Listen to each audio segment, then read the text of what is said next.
Halo, selamat malam semuanya. Di video kali ini saya berkesempatan untuk menganalisa beberapa emiten yang sudah ditawarkan dan diajukan oleh para member kita di grup Telegram, di mana link grup Telegram tersebut sudah saya sediakan di kolom deskripsi di bawah. Jadi bagi teman-teman yang mau coba untuk masuk di grup Telegram secara gratis, nggak apa-apa, bisa langsung saja klik di kolom deskripsi untuk link Telegramnya. Nanti akan langsung directly masuk ke grup Telegramnya. Jangan lupa juga untuk follow Instagram saya dengan username MC Saham ya. Jadi ada banyak updatean terbaru maupun itu mengenai sinyal atau beberapa hal penting yang saya post di Instagram. Teman-teman bisa langsung cek saja dengan username MC Saham. Oke, tetap disclaimer on dari analisa saya ini perlu dianalisa kembali dan semoga saja bermanfaat.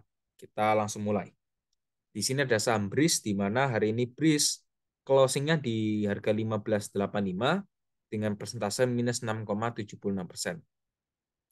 Jadi BRIS sendiri ini sudah sempat naik lumayan besar tuh, besar ya, gede. Dan hari ini auto reject bawah. Kalau nggak salah tadi saya lihat, itu lumayan besar tuh diganjel dengan jumlah lot banyak di posisi auto reject bawah. Kemungkinan besar kalau saya lihat dari technical untuk di sini masih ada potensi besar untuk lanjut turun ke harga 1480 hingga 1505. Ini potensial ke arah sini. Jadi untuk di sini menurut saya apakah ada potensi untuk koreksi? Yes, masih ada karena meskipun hari ini terjadi bawah, volumenya juga tetap besar ya. Jadi untuk BRIS segitu dahulu. Kita lanjut, di sini ada saham MTEL. Oke. Untuk MTEL closing ya di harga 715 dengan persentase 0,0%. MTEL sendiri masih bergerak sideways ya, teman-teman. Ini masih bergerak sideways, range-nya itu di kisaran harga 660 hingga 805 ya. Juga ada lagi di sini 760 juga ada. Jadi ada 2 support dan 3 resisten yang sudah saya bantu untuk teman-teman pahami ya. Ada support terdekat di harga 685, untuk resistennya di harga 730. Jadi sebenarnya kalau kita berbicara target, ada sih targetnya di 730 ini. Itu ada targetnya ya 730. Sebenarnya 715 juga termasuk targetnya. Ini teman-teman perhatikan ya, harganya ini naik tapi volumenya turun.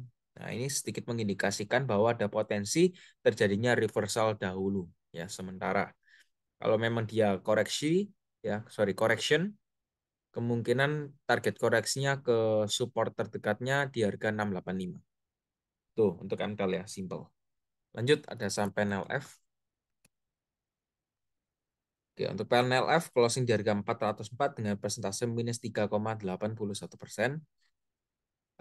PNLF sendiri secara stokastik di sini terlihat berpotensi untuk terjadi dead crossing ya. Ini sudah mulai ada indikasi-indikasinya tuh. Untuk resisten kuat dari PNLF sendiri itu di harga 428. Dan untuk support kuatnya tetap sama di harga 374 ya. 374 ini menjadi support kuat untuk PNLF.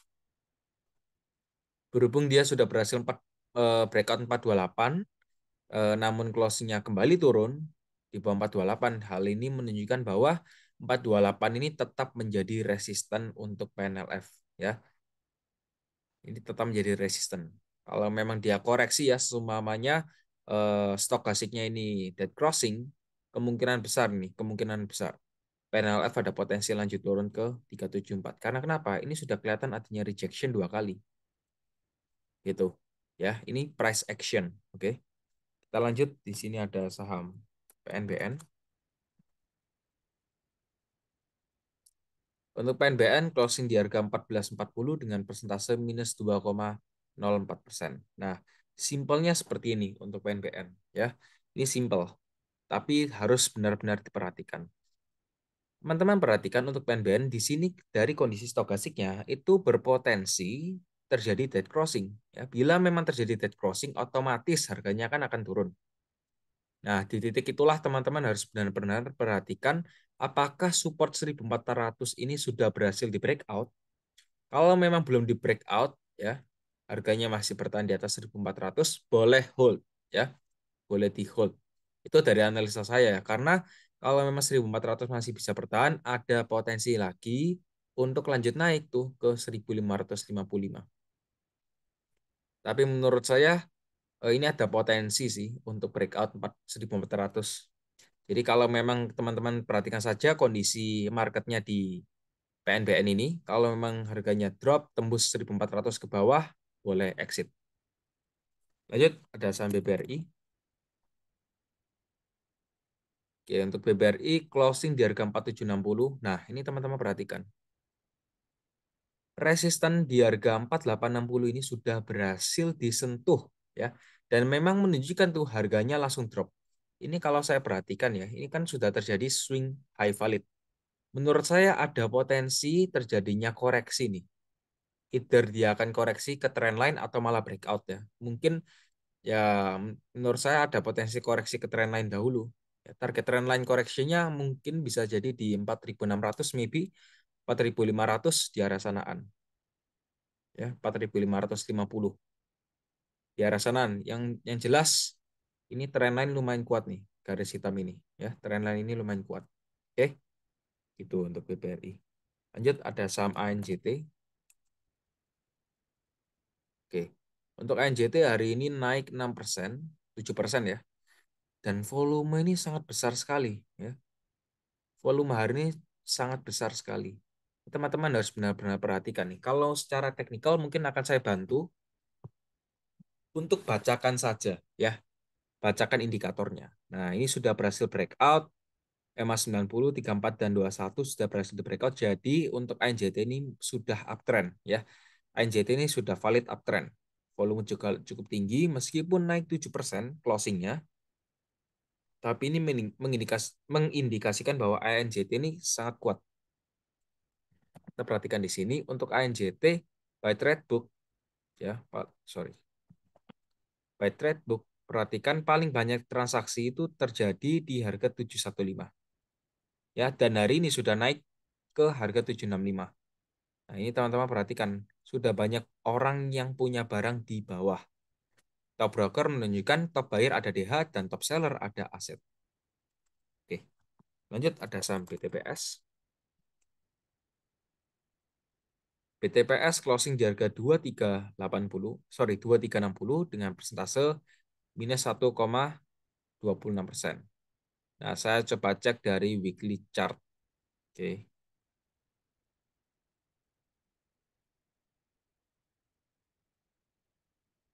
Oh ya, kelihatan jelas ya. Ini dari weekly chart. Sebentar, saya rapikan terlebih dahulu untuk BTPS. Ingat ya, remember ini dari point of view weekly chart. Jangan salah. Jadi ini memang skalanya lumayan besar ini.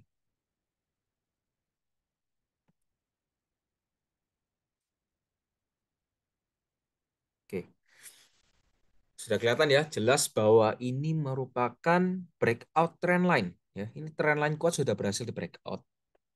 Nah, sekarang pertanyaannya, kapan BTPS ini akan mantul harganya? Ya kan? Posisi di berapa sih? Nah, menurut saya seharusnya daerah sinilah 2300 itu. Seharusnya ya. Atau bisa jadi 2180. Nih, 2180. 2180, 2230 ya di arah sanaan. Jadi masih ada kesempatan untuk BTPS ini setidaknya ya. Setidaknya setelah dia valid breakout, kemungkinan akan adanya pullback dulu baru turun. Nah, kalau teman-teman bisa memanfaatkan di pullback ini ya bagus. Ya, bagus ini. Ibaratkan kalau bisa memanfaatkan pullback ini masih ada 26% ya dari weekly chart. Tuh. Kalau bisa dimanfaatkan ya bagus berarti peluangnya. Tapi menurut saya ini benar akan lanjut turun untuk BTPS ya. Perlu dianalisa kembali ya, jangan mengasumsikan bahwa analisa saya benar 100%. Enggak. ya. Jadi tetap perlu dianalisa kembali. Paling baik itu eh, kita punya analisa sendiri ya. Itu paling bagus. Itu ya. Jadi saya mengingatkan tetap disclaimer on. Lanjut, di sini ada saham Antam.